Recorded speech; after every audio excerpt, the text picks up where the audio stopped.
Chapter 5, Social Groups and Formal Organizations. Groups are essential to society. It's one of the elements or components of our social structure. They provide intimate relationships and a sense of belonging, something we all need. Groups are people who think of themselves as belonging together and who interact with one another on a regular basis. Emil Durkheim believed that small groups serve as a sort of lifeline that helps prevent anomie. Anomie, that term that defines a sense of normlessness in society. So it creates what Durkheim referred to as social integration. We have this take place within groups. Sociologists distinguish between aggregates, categories, and groups. An aggregate is made up of people who temporarily share the same physical space, but do not have a sense of belonging together. So for example, people standing in line at a checkout counter, buying groceries. That would be an example of an aggregate. A category is a collection of people who have similar characteristics. For example, all people who wear glasses, all people who are bald, tall people, all short people. And so these would be a category of people. Those who make up aggregates or categories do not interact with each other or take each other into account, unlike groups. Groups are extremely important. You are a product of the groups to which you belong. So we're going to talk about these different types of groups. We have primary groups, secondary groups. We have in-groups and out-groups. We have reference groups, and we have what are called social networks. Now, it was sociologist Charles Horton Cooley who used the term primary group to refer to groups that are characterized by cooperative, intimate, face-to-face relationships. These would be your family and your friends. The group becomes part of our identity and the lens through which we view life, producing a mirror within. Our families lay down the basic orientation of our lives, and then come our friends, where that sense of belonging expands. It is essential to a person's psychological well-being, because as humans, we have this intense need for associations that promote feelings of self-esteem. We feel loved and appreciated in these primary groups. Groups dysfunction when they fail to meet these needs. And there's an example in that the story, the case study of Jeannie Wiley, when she did not have those feelings, that sort of sense of belonging in her own family. That's a dysfunction. Our primary groups remain inside of us, no matter how far away we are, being the perspective that we look at from the world. So that our primary groups become our mirror within.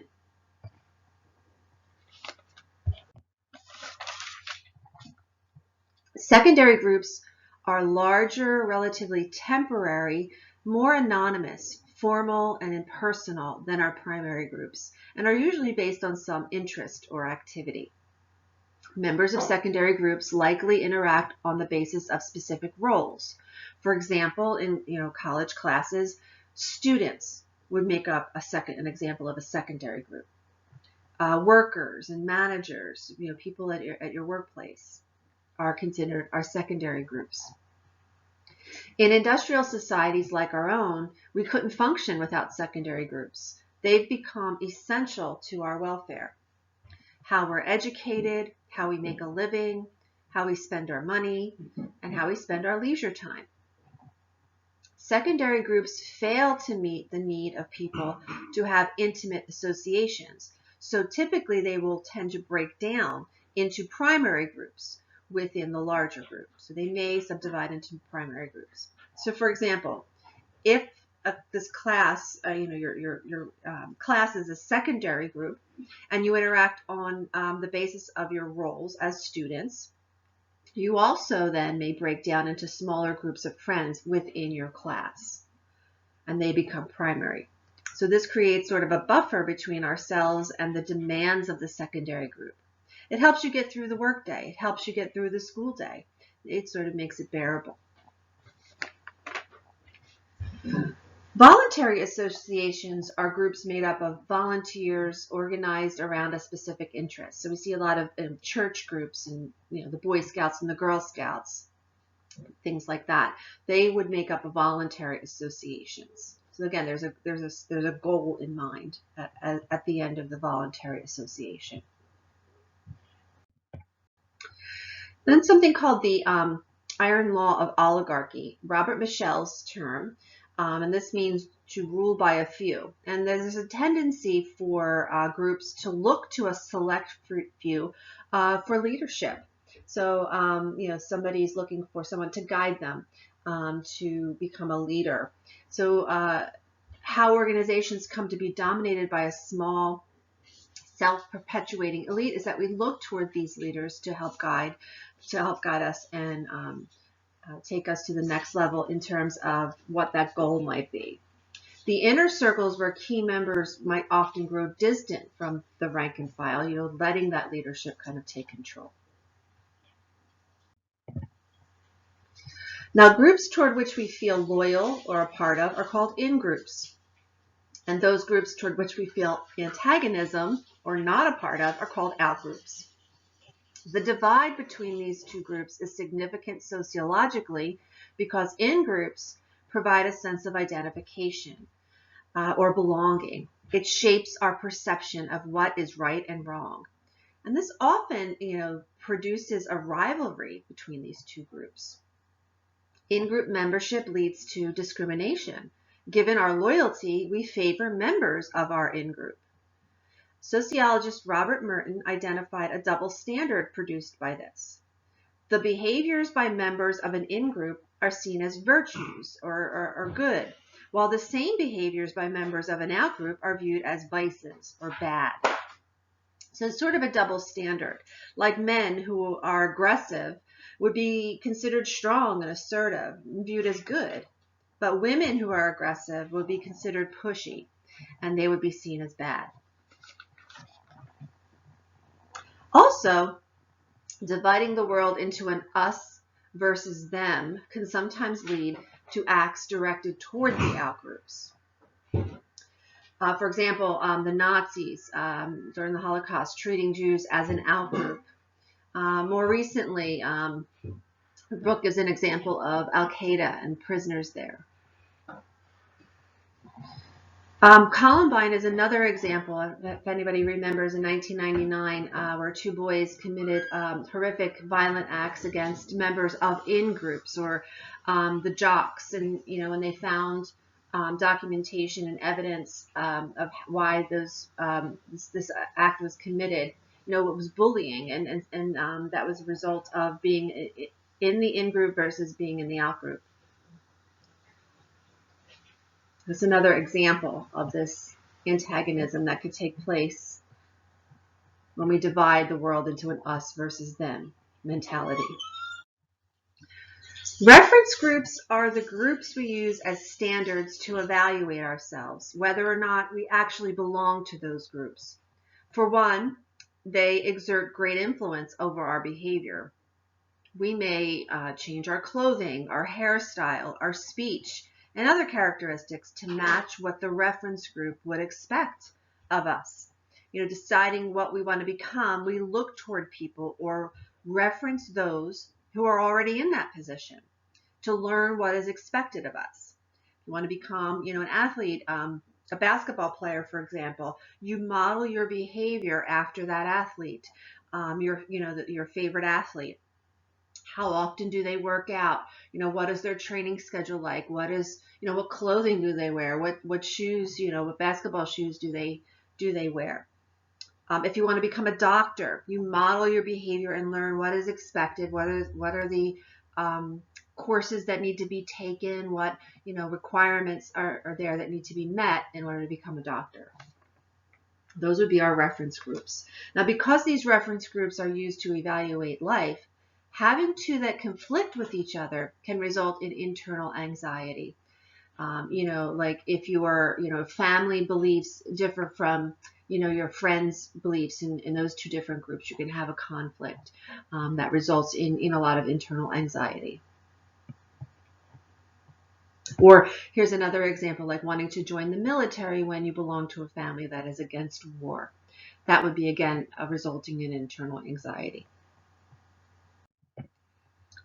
Social networks consist of people linked by various social ties.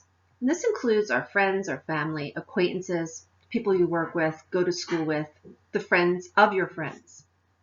So it really becomes like a spider web. We become linked to more and more people. Clusters or factions that form within large groups are called cliques. And they are usually centered, again, around activities. We find a lot of those in different schools. Interaction takes place within these social networks that connect us to the larger society. Now, one way people are expanding these social networks is through social media like Facebook, LinkedIn, Instagram, all of those various social networks. We meet friends electronically in the virtual world. Now, there's an experiment that was conducted by Stanley Milgram, the small world phenomenon. And he did an experiment that demonstrated how small our world really is. He found that social networks are so interrelated that almost everyone in the United States is connected by just 5 links, or 6 degrees of separation, he called them. And what he did in his experiment was he had 2 groups. He had the targets and the senders. And the senders were to send a letter to the nearest person they thought that would reach the ultimate target.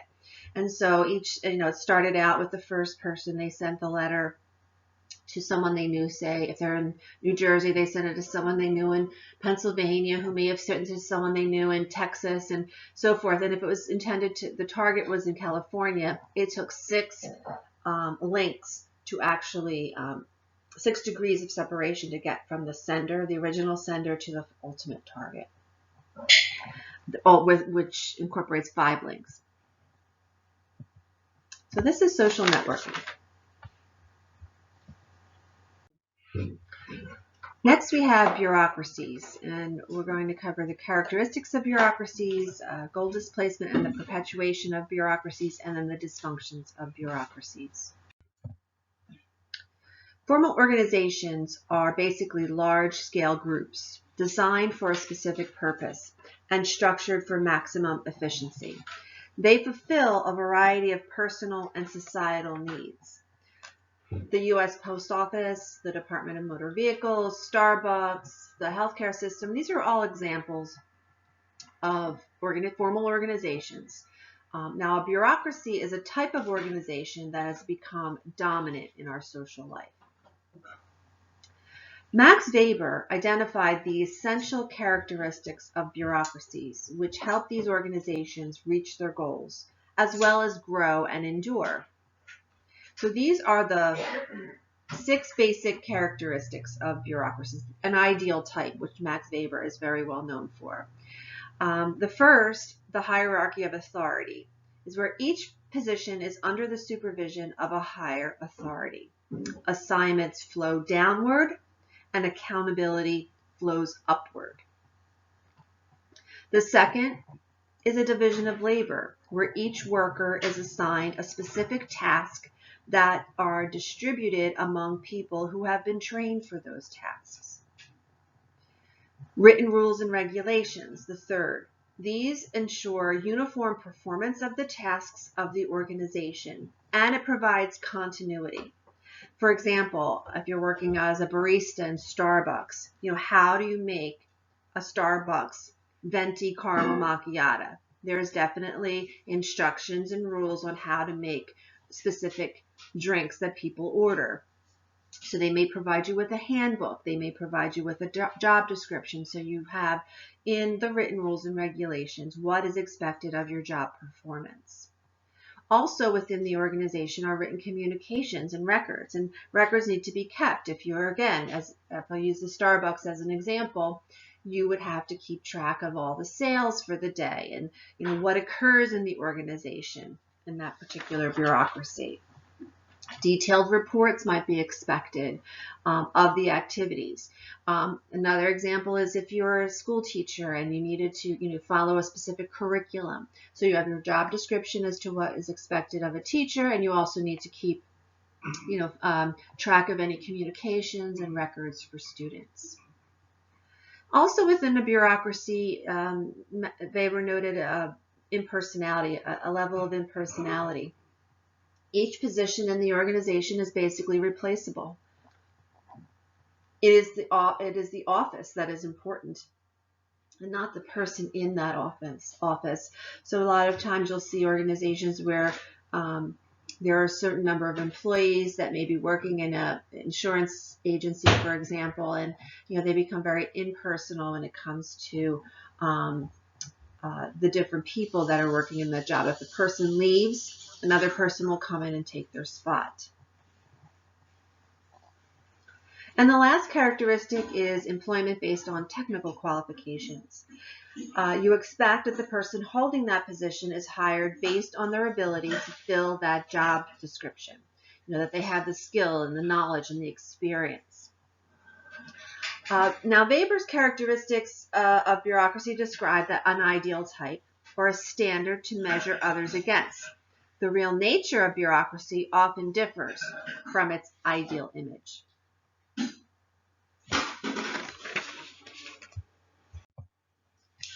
And here we have an illustration that shows an organizational chart, a typical bureaucratic structure. Now this is based on a medium-sized university, but you see at the bottom of the chart, you see a sociology faculty, and that faculty position reports to a department chair, and the department chair reports to the Department of Sociology, who is under the College of Social Science, who then is under the vice president. Then there's a president, and above all is usually a board of trustees or a board of governors. That's one of your typical bureaucratic structures in an organization. And we could see a similar type of flow chart if it was a healthcare system or if it was a church.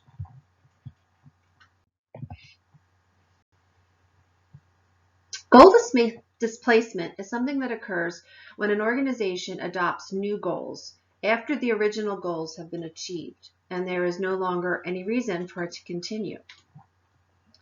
For example, so this is, when a bureaucracy may take on a life of its own, and the organization takes on a new, battle to undertake. So the March of Dimes is an example of this in the 1930s. To combat polio, in the 1950s, Dr. Jonas Salk came up with the vaccine eliminating polio. So once they came up with the vaccine, they didn't just close up and fold up, close up shop and everyone went home and went about finding something else to do. They decided to shift their focus, and then they shifted their focus to prevent other forms of birth defects. So with the possibility of someday eliminating birth defects, they really broadened their slogan. They broadened their goals to provide for stronger and healthier babies. That's their new slogan. So it ensures the endurance of the organization, which is something that was originally stated.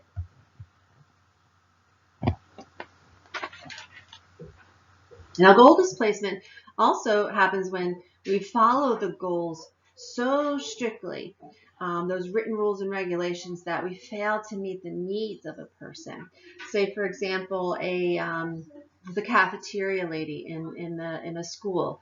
If they follow the goals so strictly that they fail to see that a child might need lunch, they may be behind in their lunch account money, so they would typically send a note home and still give that child a lunch. It may not be the preferred lunch, but it's something that the child can eat for that meal.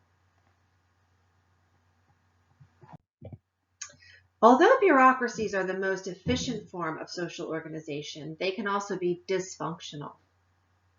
So these things, dysfunctions include things like red tape, lack of communication between the units, and alienation. So examples of this include an overly rigid interpretation of the rules, and that failure of members of the same organization to communicate with one another.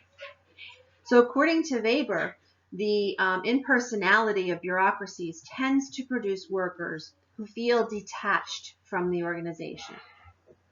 Red tape is that strict adherence to the rules, results in nothing getting accomplished. Trying to cut through that red tape. You hear that expression quite often when referring to bureaucracies. The lack of communication can result in cross purposes. Like for one, can be undoing a job or a task that someone else has already accomplished, or completely failing to accomplish something altogether because of a lack of communication. Bureaucratic alienation is a feeling of powerlessness or normlessness that can occur when workers are assigned to very repetitive tasks for the corporation in order to achieve efficient production. They're basically cut off from the product of their labor. The alienated bureaucrat is one who's trapped in their job, or they feel trapped in their job. They do not take initiative. They don't do anything beyond what he or she is absolutely required to do, and uses rules to justify doing as little as possible. In order to resist this type of alienation, workers form primary groups to stick together in informal settings in order to support one another. They try to personalize their workspaces. So when people, often you see many companies have work areas where cubicles have, employee after employee lined up. So the employee will personalize their workspace with decorations or pictures of their family. Bureaucratic incompetence is reflected in the Peter Principle. The Peter Principle, named for Lawrence J. Peter, is when members of an organization are prompted for good work until they reach their level of incompetence. The idea is that we continue up the ladder until we reach a job that we no longer have the skill for. If this principle were true, then bureaucracies would fail, and they don't. They're highly successful. So basically, we work within our own capabilities.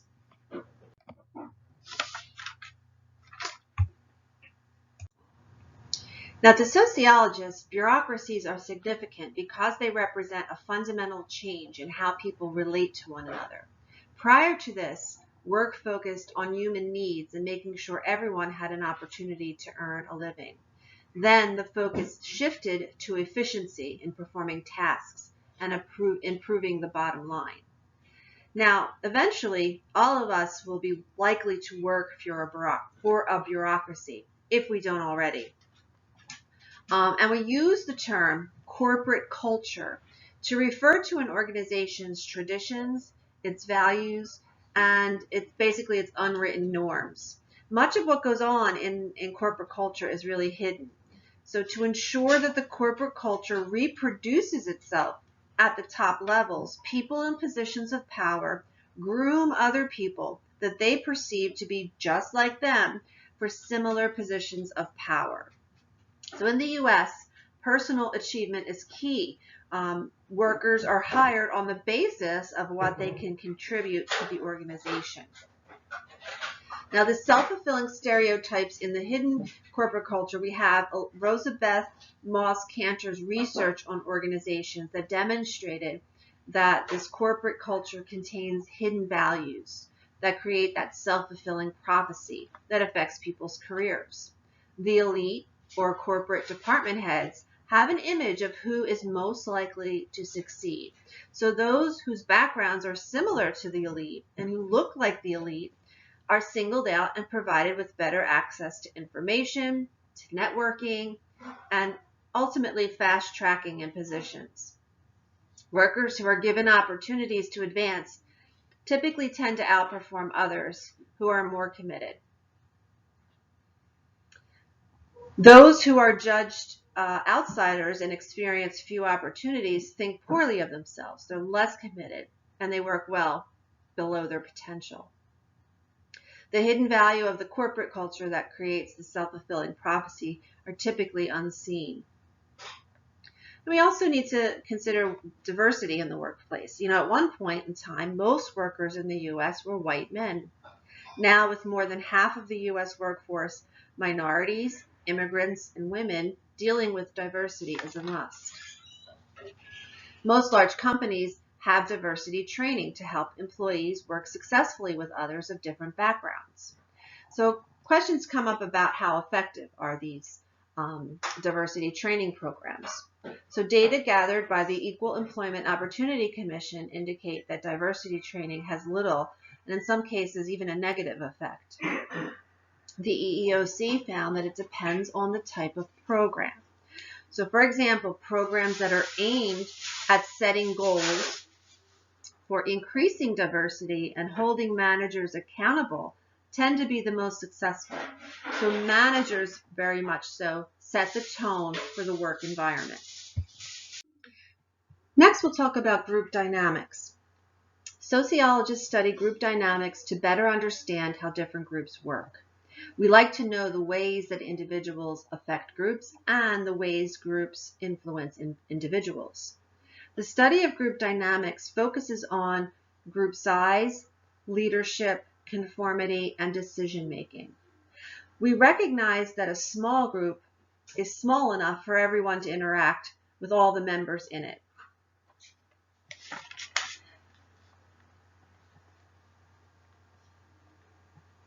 So if we look at the effects of group size on stability and intimacy, George Simmel was one of the first sociologists to extensively study group size and the relationship between group memberships. So we're going to look at the stability and intimacy and attitudes and behavior and group size.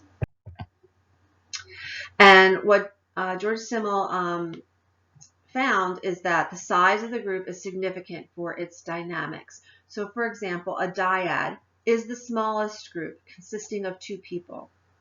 They're the most intense and the most intimate. So if you think about a marriage, for example, marriage between 2 people, they tend to be most unstable since the focus is on 2 individuals. If one loses interest, the dyad is no more. A triad is a group of 3 people.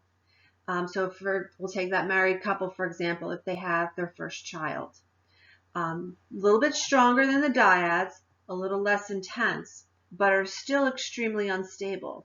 Sometimes the interaction of the first 2 changes with the addition of the third. It can create a strain. So triads tend to produce what we call coalitions, when 2 group members align themselves against one.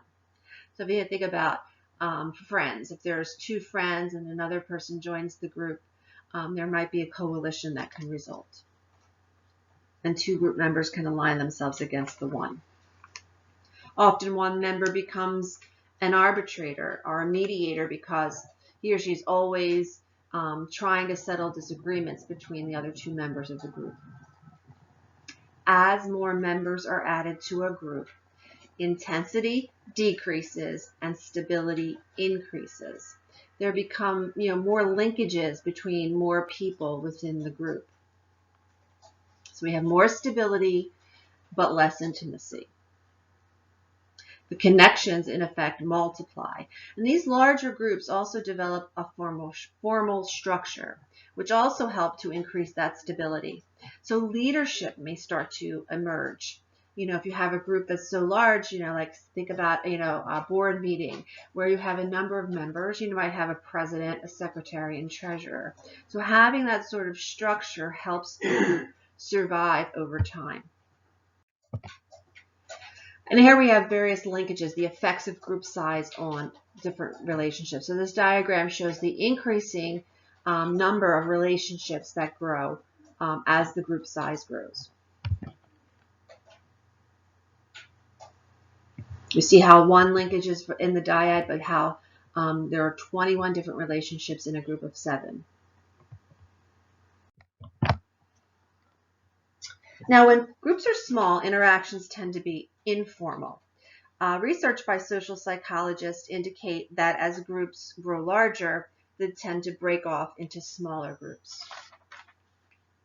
When groups are large, there is less intimacy, they're more formal, and individuals are less likely to take on responsibility because they think someone else may step in. When you go to a party, for example, where there are a large number of guests, people tend to break off into smaller groups. Maybe some people go into the den or some people stay in the kitchen, and there's sort of, you could talk a little bit more intimately and interact more comfortably in those smaller groups. Darley and Latani's experiment illustrates that in larger groups, people tend to assume others will take responsibility. If they were in a smaller group, they're more likely to step up and take action. In the real world, we have other norms and values that kick in, and many people, if not most, would step in to help someone. So if you see sort of this illustration, someone's fallen down, and so people are tending to think that, oh, well, somebody else, he'll be okay, somebody else will step in. Sort of somebody else could handle the situation. And it crosses against the norms that we also carry that, oh, I better mind my own business. And so, even it goes against the norm, like I should help, but I also should mind my own business. And so people tend to really question whether or not they should step in and help, depending on the group size.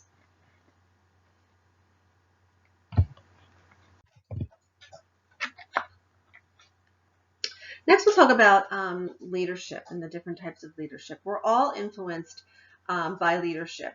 So how do people become leaders? What are the types of leaders, and what are the different styles of leadership? A leader is someone who influences the behaviors, opinions, or attitudes of others. The sociologists would disagree that people are born leaders. Instead, they find that people with certain characteristics are more likely to become leaders. Those who represent the group's values are seen as capable of leading the group out of crisis. They may be more talkative, they express determination and self-confidence, are taller or even judged better looking. So we tend to look toward this type of person to lead us.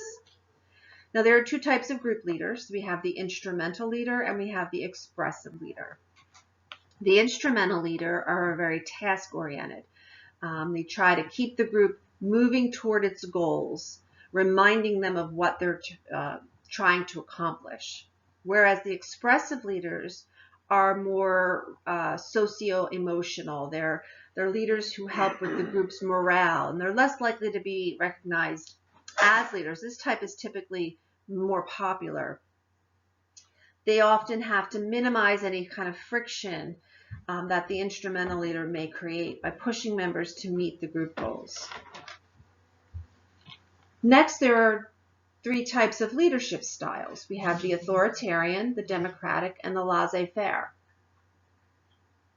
These are ways of expressing yourself as a leader. So the authoritarian leader tends to give orders and frequently does not explain why they praise or condemn a person's work. The democratic leader tries to gain a consensus by explaining proposed actions, suggesting alternative approaches, and giving facts as the basis for their evaluation of the members' work. The laissez-faire leader is more permissive. They're very passive and they give the group almost total freedom to do as it wishes. They do not evaluate members either positively or negatively.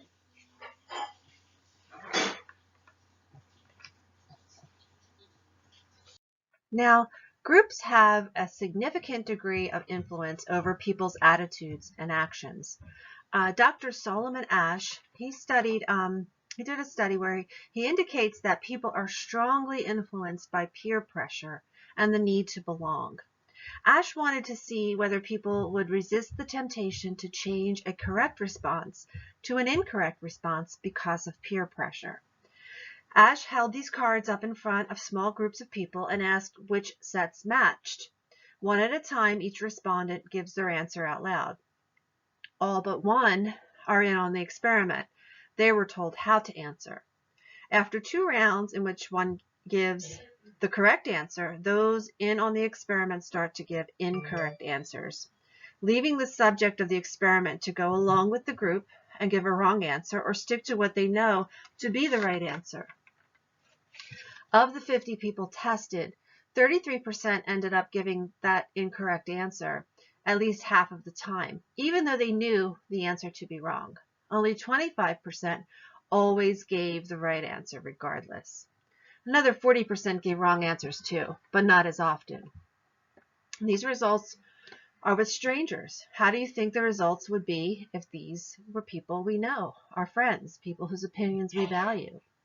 So I posted this video. If you're unable to click on this link while you're watching this lecture, or if you're unable to click on it when you're watching, you're looking at maybe the original PowerPoint slides, I did post it under web links.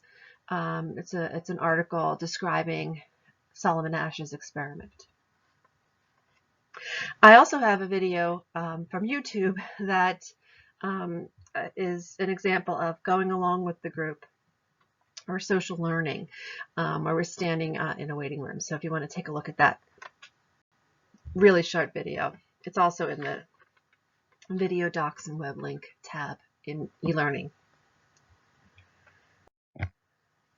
And this is an example of the cards that were used by Solomon Asch in his classic experiment on group conformity. Basically, card 1 was shown, and they were asked, which line on card 2 matched card 1. So, we also want to think and consider the power of authority. And this is the Milgram experiment. Stanley Milgram, who was a student of Asch's, he wanted to learn why otherwise good people would participate and not do anything to stop the Nazis' slaughter of the Jews and many others they viewed as inferior. His experiment showed how difficult it is for individuals to challenge people in positions of authority. In his experiment, one person was selected as the teacher, and one was instructed to administer an electric shock to the other person, known as the learner. Every time he gave a wrong answer, the teacher was also instructed to increase the intensity of the voltage. The learner was in on the experiment. Their role was to initially give a wrong answer and pretend to be shocked by screaming in pain. Since a person in apparent authority, a scientist with a white coat, kept instructing the teacher to go on, most of the subjects of the experiment gave in to authority and continued to administer shocks, even when they thought the other person was experiencing extreme pain. The scientific community was deeply disturbed by Milgram's findings, but they were also concerned with his methods. So our code of ethics in sociology was established as a result not only of the Milgram experiment, but also the Stanford prison experiment. Declaring subjects be informed of the nature and the purpose of the social research. So we no longer, it's no longer appropriate to, it goes against our code of ethics if we deceive, our subjects. It took 50 years for them to replicate this experiment, and they did have similar results.